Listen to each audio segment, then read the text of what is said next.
ముఖ్యమంత్రి కూడా మహబూబ్ నగర్ నుంచే ప్రాతినిధ్యం వహించిండు. మళ్ళీ 75 సంవత్సరాల తర్వాత we have got that opportunity. We have to utilize this opportunity to create educational institutes and irrigation projects. Our first Prime Minister Pandit Jawaharlal Nehru has said, my top priority, most priority is that education and irrigation. Education is going to solve your problem. Irrigation is going to solve your food security problem. Nagarjun Sagar, Srisailam, SRSP, all these irrigation projects have constructed by Pandit Jawaharlal Nehru. So he has created many irrigation projects and educational institutes. Today we are competing with US or any other developed country just because of our education, our language. Language is a communicative weapon and knowledge is something from communication. These two are two parallels. If you have language, you can communicate any person. If you have knowledge, you can create anything. So I would suggest my students, my friends, you have to improve your language skills at the same time your knowledge. So knowledge is going to pay you. If you have language and knowledge is not only sufficient for your career, hard work, your commitment is necessary. మీ జీవితంలో ఎదగాలి అంటే కష్టపడడం ఒకటే, భాష రావడం రెండు, అవగాహన పెంచుకొని జ్ఞాన సంపద పెంచుకోవడం మూడు, వీటన్నిటితో పాటు చిత్తశుద్ధి, పట్టుదల మనకు ఉండాలి.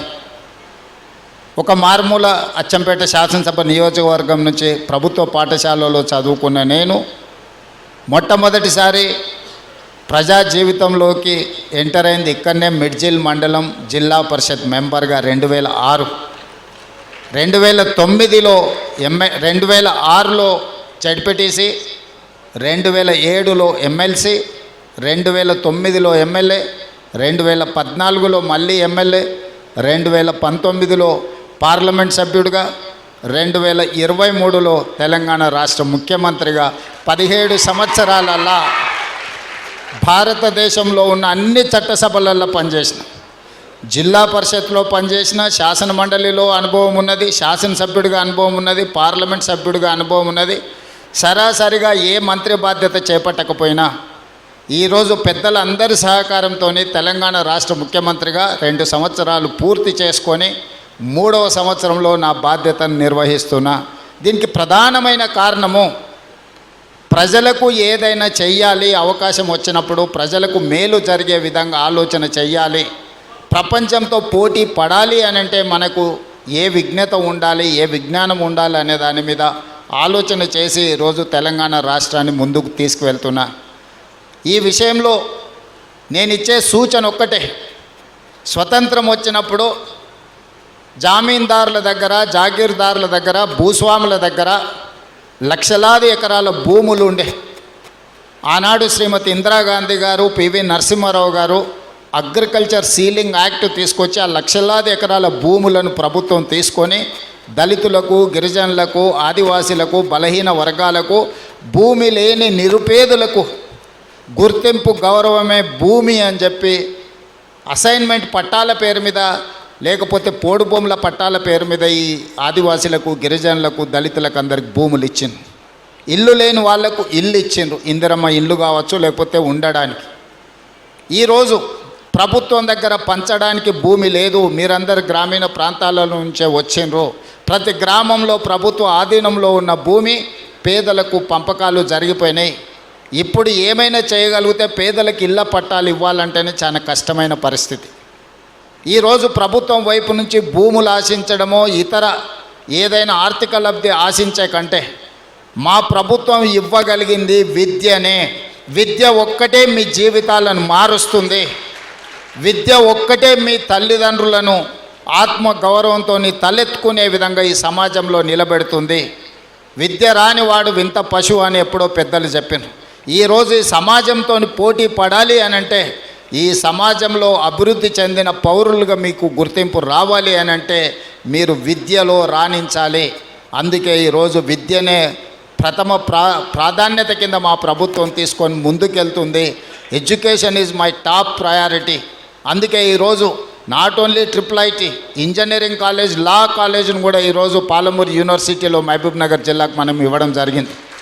ఇవే కాదు, ఈచ్ అసెంబ్లీ కాన్స్టిట్యున్సీలో young India integrated residential schools with 25 acres campus we are going to spend 200 crores for each educational institute. So ఇవన్నీ కూడా ప్రపంచంతో పోటీ పడాలి అంటే ఇప్పుడు ఇంతకుముందు వేదిక మీద ప్రిన్సిపల్ సెక్రటరీ గారిని, కలెక్టర్ గారిని, ఎస్పీ గారిని చూసింది.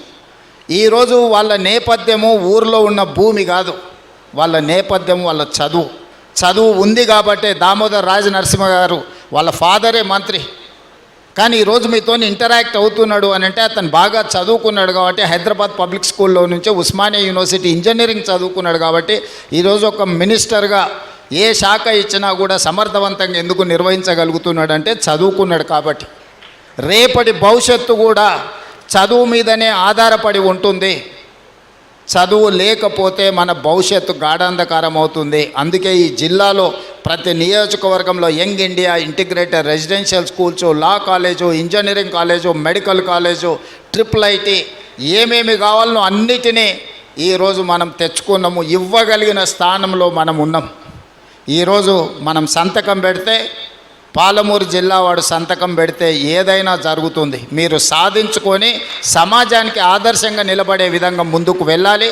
ఇక్కడున్న విద్యార్థులందరికీ కూడా నా సూచన ఒక్కటే, నిబద్ధత చాలా ముఖ్యం. నిబద్ధత లేని చదువు కానీ, నిబద్ధత లేని జీవిత ప్రయాణం కానీ మీకు ఉపయోగము ఉండదు. మీరు క్రమశిక్షణతో కూడుకున్న విద్యను నేర్చుకోండి. 25 సంవత్సరాల వయసు వచ్చే వరకు కష్టపడండి. ఆ తర్వాత 75 సంవత్సరాలు మీరు సుఖమైన జీవితము, మీ జీవితంలో గౌరవం, అన్నిటికంటే సమాజంలో మీకు గౌరవం తెచ్చిపెడుతుంది చదువుకున్న వాళ్ళకు.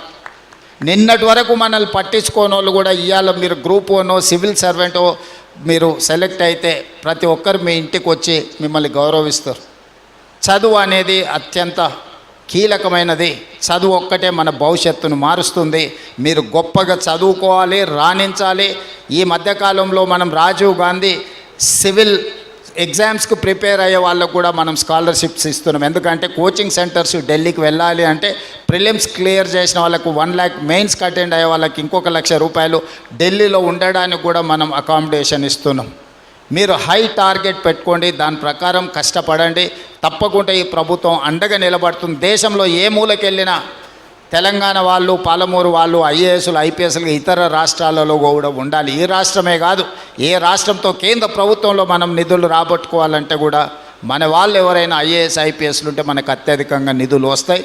తప్పకుండా మీ అందరికీ ఉజ్వల భవిష్యత్తు ఉంటుంది.